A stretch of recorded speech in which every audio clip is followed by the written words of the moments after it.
I talk to the wind.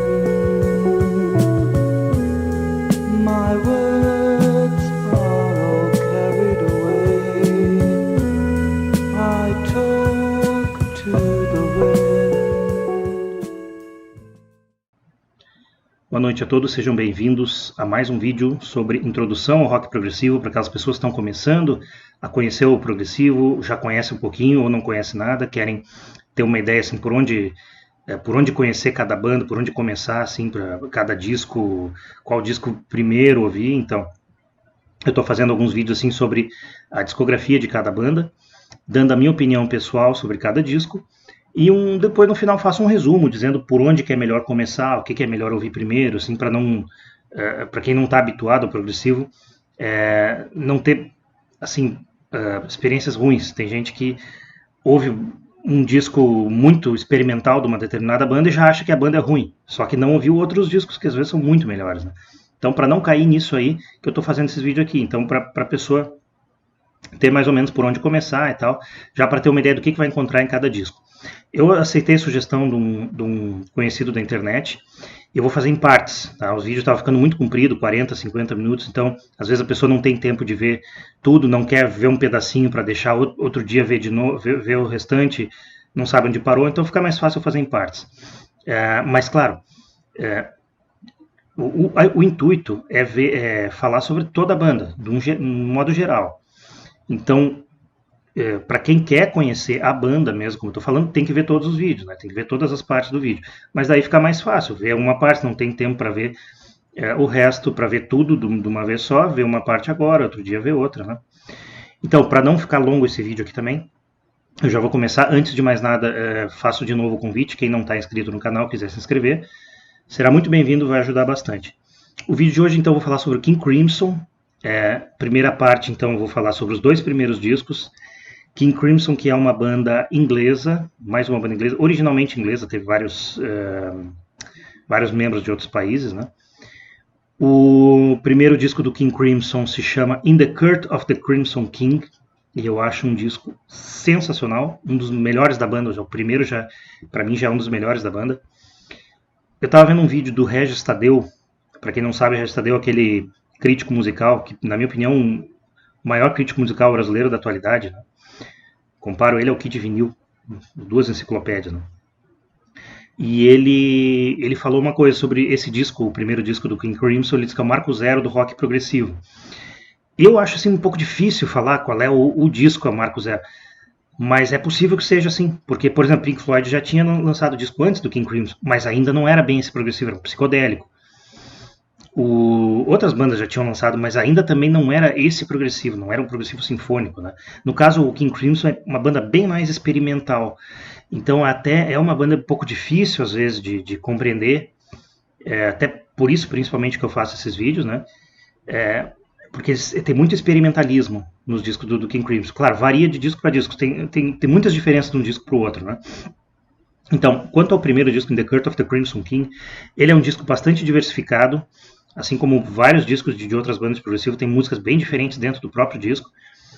Ele começa com, antes de mais nada, o primeiro disco então é de 1969, e a formação Robert Fripp na guitarra, que vocês vão ver que está em todos os discos, absolutamente todos os discos do King Crimson. Ele é o dono da banda, é o cérebro da banda. O Greg Lake, baixo e vocal, ele ainda antes de ir para o Emerson, Lake and Palmer, ele estava no King Crimson. Na bateria tem o Michael Giles, eu estava vendo a pronúncia, se não me engano é Giles. Ele tocava com o Robert Fripp antes do King Crimson numa banda que era Giles and Fripp. Então é o Michael Giles, o Peter Giles e o Fripp. O Peter não está nesse disco. Então no caso o Michael Giles na bateria e no teclado e instrumentos de sopro Ian MacDonald. Então são esses quatro aí no primeiro disco. Esse disco é maravilhoso, tá? Já digo que é um dos meus preferidos da banda. A primeira música, 21st Century Schizoid Man, é sensacional, uma das melhores músicas da banda também. Já começa de cara assim a banda. Então por isso que esse disco é realmente importantíssimo, ele tem uma importância muito grande dentro do rock progressivo. Essa música ela tem um estrofe, né? Tem um refrão, depois volta a estrofe, volta o refrão, depois ela muda completamente. Só que a mudança é genial, é uma coisa assim de gênio. A palavra é essa, genial. Lá mais adiante volta, então, como estava no começo, mas é uma coisa fantástica mesmo, né? Então, uma das minhas preferidas da banda, de toda a obra da banda, essa 21st Century Schizoid Man. Depois ela continua com I Talk to the Wind. Eu, às vezes, não comento sobre todas as músicas do disco, né? Nesse caso, eu vou falar desses 2 primeiros discos. Essa primeira parte é sobre os 2 primeiros discos. Eu vou falar de todas porque eles são muito bons, tá? Então, a música seguinte, I Talk to the Wind, é uma música bem tranquila, extremamente calma, assim, a voz do Lake nessa música é algo fora do comum. Parece que não podia ser outra pessoa para cantar essa música, né? E tem uns solos, tem um solo de flauta, assim, que é fantástico também, é realmente genial. I Talk to the Wind, uma música bem diferente da 21st Century Schizoid Man e igualmente genial. Depois dela, então, tem a Epitaph. Ela é uma música também tranquila, só que ela é um pouco triste. No meu gosto, minha opinião, já acho ela um pouco mais triste. Muito boa também, mas não comparo com as 2 primeiras. Tá? Mas é muito boa, com certeza. Depois vem Moonchild. Essa música tem uma observação que eu tenho que fazer sobre ela. Tá? Talvez as pessoas que gostam do King Crimson talvez não vão concordar comigo, mas minha opinião. Moonchild, ela tem seus 12 minutos, mais ou menos 12 minutos. Ela é uma música espetacular. Ela assim, é um tanto intrigante. O clima da música é um tanto intrigante, assim, fantástico, coisa de gênio também. Só que assim, ela tem uns 12 minutos. Isso tudo que eu falei dela, toda essa maravilha, essa música, é nos 2 primeiros minutos. 2 minutos e pouco. Que é uma coisa assim, obra-prima. Os 10 minutos restantes, logo depois desses 2 minutos e pouco, vem uns dedilhados do Robert Fripp, tudo bem? E de repente ficam os ruídos, tipo, dali a pouco umas batidinhas na caixa, dali a pouco um barulhinho de flauta, outras batidinhas, mais uns dedilhados, um baixo, alguma coisa. E minha impressão que eu tenho é que esses 10 minutos restantes parece ser para encher disco. Tá? Não sei se é, mas é a impressão que ficou para mim. Então, a Moonchild é uma música que tinha tudo para ser espetacular. Só que ela tem 2 minutos e pouco, que é fantástica, irretocável. Mas os 10 minutos seguintes... E aí tem um detalhe, o King Crimson, como eu falei, é uma banda muito experimental. E eu adoro experimentalismo quando é na dose certa. Eu acho que essa música extrapola, tem demais. Tá? Moonchild, então, é isso. E a última música do disco se chama The Curse of the Crimson King. É outra música fantástica também. Tem seus... não me lembro se 10 minutos, talvez mais, 11, não me lembro. Mais ou menos como 21st Century Schizoid Man, ela também tem estrofe, não tem exatamente um refrão, um coro só, depois volta de novo e tal, depois muda completamente também. E é outra música genial, genial também, assim como a primeira, é uma das melhores do disco também. Lá, ouvindo várias vezes, tá? Ouvindo, não digo várias vezes, algumas vezes, a gente percebe um detalhe interessante. Dos 7 a 8 minutos, aos 8 minutos, fica um silêncio e alguns barulhinhos de flauta. Mas se a gente reparar bem, esses barulhinhos da flauta são a melodia da música.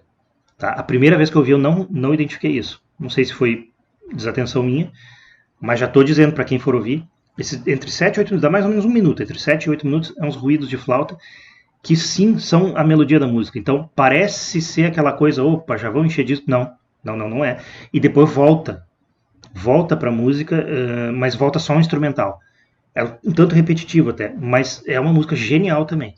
Tá, então, o primeiro disco, resumindo, disco maravilhoso, para mim um dos melhores da banda, com certeza.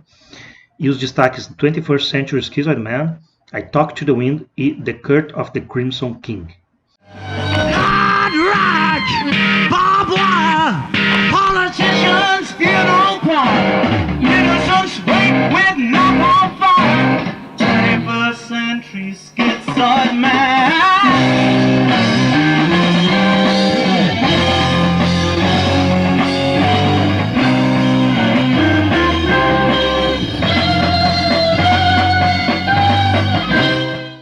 Segundo disco do King Crimson de 1970, In the Wake of Poseidon. Formação, continua Greg Lake, mas lamentavelmente, por um lado, lamentavelmente, né, o último disco dele, Por um lado, porque por outro ele se juntou com os mestres Emerson e Palmer. Eu prefiro Emerson, Lake and Palmer, minha opinião também, né? Mas assim, pro King Crimson foi realmente lamentável, que a voz dele é fantástica, né? O grande baixista. Então, o Greg Lake, o último disco dele. O Robert Fripp, obviamente, está em todos os discos. Nesse disco ele também toca teclado, porque saiu Ian MacDonald. Continua o Michael Giles na bateria. Aí o Peter Giles entra também, aquele mesmo que eu tinha comentado antes. Ele toca baixo em algumas músicas. Em algumas que o Lake não toca, ele toca. E entra na banda um cara importantíssimo, que é o Mel Collins, que ele tocava na banda Circus. Eu ouvi o disco deles, eu acho que eles só lançaram um, eu ouvi esse disco, achei muito bom, um disco interessante, assim, bastante solo de vários instrumentos de sopro. É o cara do sopro, o Mel Collins, realmente é incrível a criatividade desse homem para fazer solo, tá? Principalmente sax e flauta, mas tem outro, bom, nesse disco eu não sei exatamente o que, mas em outros discos ele toca trompete também, toca outras coisas, né? Bom, sobre o In the Wake of Poseidon, vou comentar de todas também. A primeira música se chama Peace, a Beginning. Ela é só voz. Ela é bem curtinha, só voz. É uma melodia bem legal até. Bem interessante, mas é bem curta, não chega um minuto. Depois dela entra talvez a minha preferida da banda. Talvez, eu não sei dizer. Mas eu considero uma obra-prima essa música, Pictures of a City. É outra, tipo 21st Century Schizoid Man, é outra que tem estrofe, aí não tem exatamente um refrão também. Volta para um instrumental, volta aos mesmos versos, cantada da mesma maneira, e de repente ela muda completamente, e muda da maneira mais fantástica possível. Aquele experimentalismo na dose certíssima do King Crimson. Lá no final ela volta também, como estava no começo, mas essa espetácula para mim, com certeza a melhor desse disco, e uma das melhores de toda a obra da banda, tá? Pictures of a City vale muito a pena ser ouvido. Depois dela vem Cadence and Cascade, é uma música bem tranquila, eles têm várias músicas bem tranquilas, assim, muito bonita essa música, e tem alguns solos, acho que tem dois, não me lembro se tem dois solos de flauta do Mel Collins, um mais fantástico que o outro, torna essa música mais bonita ainda. Então, vale a pena também, um dos destaques do disco, né? Depois, então, vem a música título, In the Wake of Poseidon. Eu já acho essa música... Ela é bonita também, é uma música lenta, tranquila, só que eu acho um pouco triste. Eu não acho melhor do que as anteriores, do que as duas anteriores. Mas sim, é uma música muito boa também, com certeza. Tem que dizer, ela é fantástica também. Mas eu não comparo com aquelas outras anteriores, né? Depois dela vem Peace a Theme, ou seja, nós tivemos Peace a Beginning, né? Paz, chama Peace a Beginning, paz, aí o começo. Agora paz, um tema, né? Peace a Theme. É basicamente a mesma melodia, um pouquinho mais elaborada, só que só violão. Muito legal, uma melodia muito legal também. Depois dela daí vem Cat Food, que é a música movimentada do disco. Talvez algumas pessoas não concordem comigo, mas eu acho em alguns momentos ela parecida com a Come Together dos Beatles. Não sei, eu acho vários momentos assim, não estou dizendo, é um cover do Come Together, quem vai ouvir vai ouvir Come Together, não é isso. Mas em alguns momentos eu acho ela meio parecida com Come Together. Bem legal também, bem mais movimentada, bem diferente das outras músicas do disco também. Depois dela vem a música mais louca do disco, The Devil's Triangle, Triângulo do Diabo. Ela é uma batida estilo bolero de Ravel, certo? Tá. É uma coisa assim, vai e fica a música inteira assim. Na verdade, ela começa praticamente em volume 0 e vai aumentando muito, muito lentamente. É muito devagar que aumenta o volume. Ela tem seus 11 minutos. Ela vai aumentando muito lentamente e ela não chega a ser intrigante, eu diria angustiante. É uma música que parece que dá uma angústia. Meu Deus, vai acontecer alguma coisa, um suspense, uma coisa assim. E ela vai aumentando o volume, e lá pelas tantas fica um som denso e para tudo. Daí a pouco recomeça, tudo de novo. Aquela angústia de novo, aquele negócio. Aumenta, e lá adiante para de novo. E de repente recomeça mais rápida, mais angustiante ainda. Ou seja, é uma música assim, eu acho que a palavra é essa, né? Dá pra dizer angustiante, porém fascinante, tá? Eu acho muito legal. Música mais louca, mais experimental, mais fantástica também. Eu acho muito legal mesmo essa música. E termina o disco com a outra piece, né? Outra paz, an end.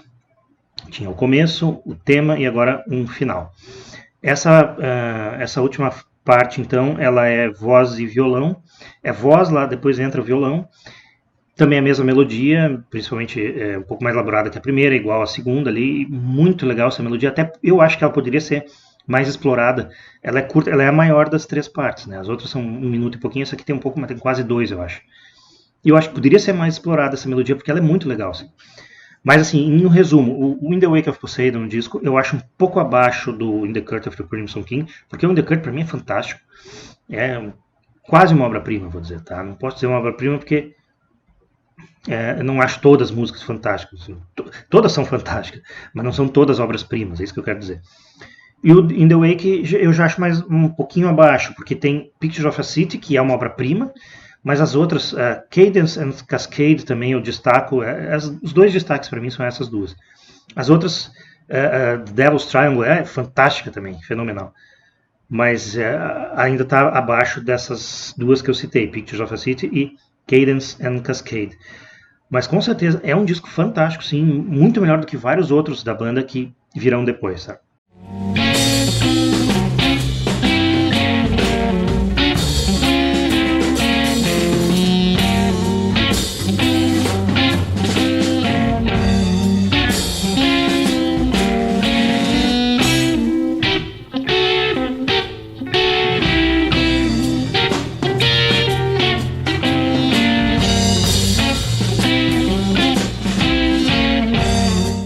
Bom, então é isso, tá? Essa primeira parte eu já vi que ficou comprido também.